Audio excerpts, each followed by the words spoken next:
Bonjour à tous, merci de me donner l'occasion de parler des patientreporting.com dans les Mickey, un terme anglais qui reflète bien la difficulté à définir les patientreporting.com en français. Je vais essayer de m'y atteler. C'est quoi? Comment les utiliser au quotidien? Voici les objectifs majeurs de ma présentation. Je tenais bien entendu à remercier les GIFOD et le comité d'organisation de la FMC HGE de m'avoir donné la possibilité de parler de ce sujet.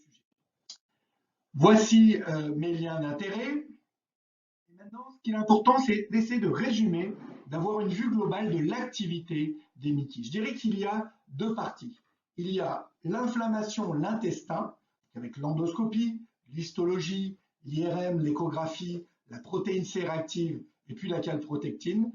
Et puis il y a l'impact sur le patient avec tout ce qui est la vie socio-professionnelle. Et puis l'autre partie qui est plutôt les symptômes, donc par exemple les douleurs abdominales, qui définissent un peu deux types de PRO dans les Mickey. Alors, débutons par les PRO1 qui regardent l'impact sur la vie sociale et professionnelle. Je dirais que si on se fie à la définition de l'OMS, clairement les Mickey, de par leur impact sur le côté physique, psychologique, familial et social, doivent être considérés comme des maladies handicapantes. Et à ce titre, je dirais que le retour à une vie normale devrait être considéré comme l'objectif thérapeutique ultime dans les Mickey, un objectif que parfois on a perdu un petit peu avec les biothérapies et ces concepts de cicatrisation muqueuse. Alors, je dirais qu'il y a plusieurs dimensions lorsqu'on parle de patientreporting.com, de multiples index ont été développés. Alors, il y a des index qui sont spécifiques, il y a des index qui sont moins spécifiques. Les index non spécifiques, c'est ce qu'on appelle des index génériques qui peuvent s'appliquer à toutes les maladies chroniques. Dans la qualité de vie, qui a été finalement la première chose qui a été regardée dès la fin des années 80, ce qu'on voit, c'est qu'il y a eu de nombreux index de qualité de vie. Mais, on y reviendra, il y a toujours un problème de méthodologie puisque rien n'a été développé exactement selon la méthodologie des patientreporting.com. Il y a bien entendu la productivité au travail avec le Work Productivity, le WPAI. Il y a l'index de handicap fonctionnel que nous avons développé en collaboration étroite avec l'OMS.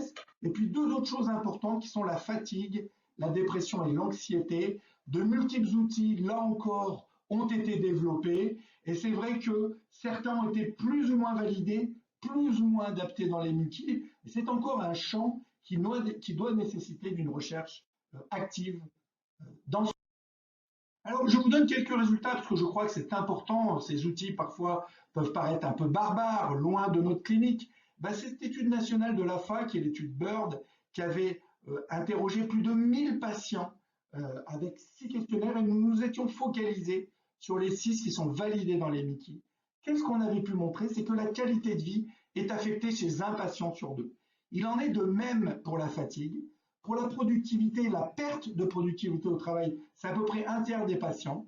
Il y a 2 tiers des patients qui ont un impact en termes de handicap fonctionnel. La dépression et l'anxiété touchent de 30 à 50% de nos patients. Donc on voit que c'est quelque chose qui n'est pas rare et que parfois on sous-estime dans notre pratique si on n'interroge pas nos patients à ce sujet. Alors les PRO dans les essais cliniques sur la RCH, quand on prend cet exemple-là, on le voit bien, lorsqu'on regarde ici, on voit que ça a augmenté au cours du temps. Ça a même, on peut dire qu'on a même assisté à une véritable explosion dans les années 80 jusqu'au milieu des années 90. Il n'y en avait quasiment pas ou très peu, et puis on en est déjà. Au cours de la décennie écoulée, un essai clinique sur 3 regarde les concepts de patientreporting.com. Je vous donne un exemple, je vous ai dit dans la RCH, mais aussi dans la maladie de Crohn, cet essai de phase 2, alors je dis un petit mot au passage, une petite note humoristique, pour dire que lorsqu'on présente ces données sur la qualité de vie, c'est très difficile de mobiliser les foules, et souvent il y a un peu moins de monde dans la salle que lorsqu'on regarde le critère de jugement principal, qui est par exemple l'endoscopie. Mais c'est un bon exemple avec un anti-JAK, une drogue qui arrive sur le marché dans à peu près 2 ans. Et ce qu'on voit, c'est par rapport à l'effet placebo, alors c'est l'inverse. Là, ce qu'on veut, c'est que tout augmente au cours du temps. et ben on voit que quand on utilise un traitement, on voit une augmentation de pourcentage de patients qui ont une rémission selon l'IBDQ. Donc, voilà, c'est important parce que ça veut dire que la drogue marche sur l'intestin, mais aussi permet aux patients de trouver une vie normale. Alors que lorsqu'on reparle du développement de l'IBD Disability Index qui a été fait avec l'OMS, si je puis me permettre un petit retour en arrière et une sorte de perspective historique, ce qu'on peut dire, c'est que, premièrement, on a été en accord avec les recommandations de la FDA, qui avait émis depuis plusieurs années des recommandations assez strictes. Ce qu'il faut retenir, c'est que ce n'est pas le patient qui doit uniquement le faire tout seul, ou le médecin qui doit le développer tout seul, ce qui a été parfois fait. C'est en fait en interrogeant nos patients, on interroge nos patients avec notamment des questions ouvertes et on développe à ce moment-là des outils qui peuvent être utilisés dans notre pratique clinique. Donc ça doit venir du patient. Le professionnel de santé qui développe ces questionnaires-là doit venir du patient et lui demander quels sont les problèmes, par exemple, dans sa vie socio-professionnelle. Alors, il y a eu plusieurs classifications qui ont été utilisées, mais je crois que celle de l'OMS, qui a été il y a une vingtaine d'années développée, qui est la classification de l'ICF, Functioning, Disability and Health, qui est ce livre rouge que je vous conseille de ne jamais ouvrir, qui met tous les items pouvant décrire, c'est un listing exhaustif, si possible, s'il en est, des items qui décrivent le handicap fonctionnel au cours de toutes les maladies chroniques.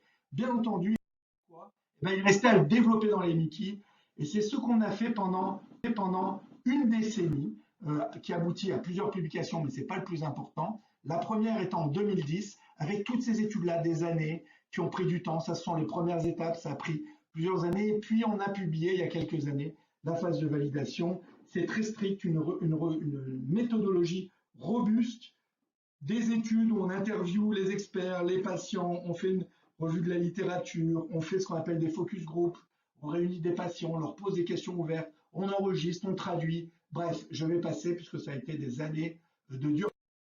Alors, on l'a validé dans une étude en population qui a été publiée dans Gut en 2016. Finalement, cet index-là, maintenant, est disponible, on va dire, dans les Mickey. Alors, bien entendu, ce qu'il faut retenir, c'est que cet index-là, qui est pour moi, bien entendu, parfait, puisqu'il a suivi une méthodologie qui est en accord avec le développement des PRO, bien entendu, c'est pour la recherche clinique, pour les essais cliniques, pour les cohortes. On regarde dans la routine, qu'est-ce qui se passe? Eh bien, il y a eu des index simplifiés qui ont été développés, comme l'IBD Disc, très visuel. Vous le donnez dans la salle d'attente au patient, et puis il va cocher de 1 à 10 sur 10 items, et vous allez voir ce qui se passe. Et il va vous dire, eh ben moi je suis là en termes de douleur abdominale, je suis là en termes d'image corporelle, je suis là en termes de sommeil. Donc vous allez avoir tout de suite quand il va arriver, c'est aussi un outil qui permet une communication avec les professionnels de santé. Donc vraiment, je vous encourage à utiliser ce d'autant qu'il vient d'être validé. La publication vient de sortir dans JCC par l'équipe qui avait été un travail qui avait été notamment dirigé par l'équipe de Nantes. Il y a eu, bien entendu, une phase de validation et maintenant vous pouvez l'utiliser. Voici ce qui se passe. Quand vous voyez le patient, ben, il va être proche de 10, comme vous voyez sur la figure, pour tous les items. Et puis au cours du temps, si le traitement marche, vous allez voir les choses qui vont s'améliorer. Alors les PRO2 ou les symptômes, là c'est où est-ce qu'on en est? Ben, on en est que c'est vrai, et d'ailleurs on l'avait vu dans les recommandations STRIDE, qu'on appelle les recommandations de Treat to Target, qui avaient été publiées il y a 5 ans. C'est vrai que lorsqu'on regardait un patient qui avait une rectocolite hémorragique par exemple, on disait que ce qu'il faut c'est une absence d'inflammation, mais aussi que sa RCH ne soit plus active selon les symptômes qui sont bien entendu au cours de la RCH, les rectorragies et la normalisation du transit. Alors, dans les essais cliniques sur la RCH, il y a eu beaucoup de choses qui ont été utilisées, c'est assez hétérogène, il y a eu plusieurs définitions de réponse, de rémission qui ont été utilisées sur les patientreported.com. On a un besoin d'harmonisation et de standardisation pour ces outils-là. Dans la RCH, quand on regarde, donc il y a eu de nouveaux concepts, puisque les outils existants n'étaient pas satisfaisants et développés il y a quelques décennies, et ben les PRO ont été développés, ce qu'on appelle les PRO2 dans la RCH. Vous voyez dans cette étude-là, ils ont regardé et ils ont retenu finalement l'érythorragie et la fréquence des selles. Et donc c'est ce qui a été retenu, validé dans des cohortes et maintenant utilisé dans les essais cliniques.